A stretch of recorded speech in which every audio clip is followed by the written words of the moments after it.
Let's say you have one strip of gaff tape to use to tame a cymbal.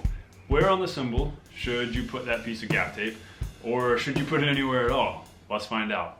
Hey everybody, welcome to The Non-Glamorous Drummer. If you're new to the channel, be sure to hit that subscribe button.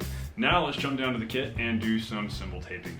You may have seen the recent video Steven Taylor and I did together that went up on his channel as part of our 4-video collaboration that we did back in October, where we took a bunch of strips of gaff tape and we just taped up a ride cymbal like crazy to see what happens when we load it down with tape. Does it totally kill the resonance? Does it sound cool? Could we stumble upon something neat doing that? Today we've just got this one strip of gaff tape. It's about 2 inches by 4 inches. And so what we want to find out is where is the best place to put it, which placement might sound best with this cymbal, how many different kinds of tone and degrees of muffling can we get by moving this around on the cymbal. So that's what we're gonna have some fun doing today. Pretty much anytime I've ever used gaff tape on my cymbals, it's because I need to make them quieter in some way or another. A lot of times, maybe if I'm playing in a small room, I'll put just a little strip of tape on the undersides of the crashes or the ride. And I've actually used a good bit of tape on the underside hi-hat in the past too, just to cut down on some of the brightness so the hi-hat isn't cutting so much in a potentially bright room. So most of the application for me using tape on cymbals has been to bring volume down a little bit, cut out some of those painful frequencies when I'm playing in a small, maybe somewhat live room where there's not a lot of sound absorption. But there are a lot of possible reasons for using tape, and some will argue that you should never put tape on the cymbal. It does change the sound of the cymbal, and ideally you don't, but sometimes there are certain frequencies that need to be reduced. And so there are different possible goals with putting tape on a cymbal. You might want to quiet it down. You might even want to practice quietly. If you load a cymbal down with tape and you put tape on the top side and you hit it, you're going to lose a lot of attack and a lot of resonance. And so you might even be able to practice in an apartment with a bunch of gaff tape on a cymbal, and that'll probably feel better than throwing a blanket or a sheet over it. There's that extreme of making it quiet, but then there's also kind of, well, what if we want to reduce a little bit of the ringing from the bell, or what if we want to kill just a little bit of the note length of the cymbal? We don't want it to ring out for so long. And so there's a lot of specific reasons that could be behind using strips of gaff tape to muffle a cymbal. So what I want to do today is show you a few different examples of different tape placements. What we're going to do, we're going to play a little bit of a guessing game, and we're going to have 5 different tape positionings here on the underside of the cymbal. And we've got a camera down here pointing up at the cymbal, so you'll be able to see that. But the first go around, you're not going to see it. What I want you guys to do is make a guess on where the tape is in each of these numbered examples, or just tell me in the comments which do you think sounds best out of the 5. So you won't know exactly where the tape is, but you're going to hear some slight differences. So I encourage you to definitely listen through headphones or good speakers. If you're watching on your phone, you might not be able to hear a lot of difference. So just make sure you've got some good headphones on.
So you can certainly tell there how much each of those tape placements made with the cymbal sound. Hopefully you could hear a big difference. If you're watching on your phone or on an iPad, I'm not sure if you'd be able to hear a lot, but if you're listening to your headphones, you should definitely hear a lot of a difference. Tell me in the comments, which of those did you think sounded best? And if you want to make a guess on where the tape was in each, feel free. But most importantly, tell me which one you thought sounded best. Because after all, our point here is to figure out where is the best place to put tape on a cymbal. And really, as we kind of get into the core of that discussion, it all depends on the cymbal, depends on what our goal is and what we're trying to do with the tape. You really can completely change the sound of a cymbal with a piece of tape, and if that's what you're trying to do, then probably the best place to put the tape is going to be close to the edge of the cymbal, where it's really going to kill a lot of those high frequencies, a lot of the shimmering, and so you'll get a more dead sound with more attack, which can be great if maybe you're muffling your drums down and you're like throwing blankets and towels and stuff on the drums, because then you might want a really dead cymbal sound to match that. However, most of the time you probably don't want that, but maybe you do want a little bit less ringing on the bell, a little bit just overall slightly less high frequencies, and that's where you might want to put the tape on the underside of the bell. That way it's not really affecting the overall vibration out here at the edge, but it is affecting some of the piercing ringiness right here on the bell. A general guideline is if you want to change the sound of your cymbal, put the tape near the edge, but if you're wanting to just kill specific frequencies, that's where you've got to experiment and you've got to play around with, okay, should I put the tape right here? Should I put it right here? Because they're going to be varying degrees. I think right around here is generally the sweet spot, where you're going to get a little bit of killed frequencies here, a little bit more out here. I found that out here tends to be too much. Right here, you might not even notice unless you're playing a lot of ride bell stuff. So right around here is where you want to play around with it. You can position it this way, and you're going to get overall more frequencies killed, whereas if you've got it this way, it's going to be a little bit less. So in terms of that best place to put it, I would think it would be right around here, which you'll see in one of the examples. Now we're going to go back and rewatch those, watching the ride cymbal underside camera, so you're able to see exactly where each strip of tape is. Now, in a recording situation where we just want a normal cymbal sound, or maybe a large stage, big room situation, ideally we don't want to put any tape on at all. But if we've got to put a little bit of tape on just to bring back the volume a little bit, just to tame the cymbal a hair, I think the best spot is right here in this zone.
Thanks for watching, everyone, and if you're new to the channel, don't forget to subscribe before you go.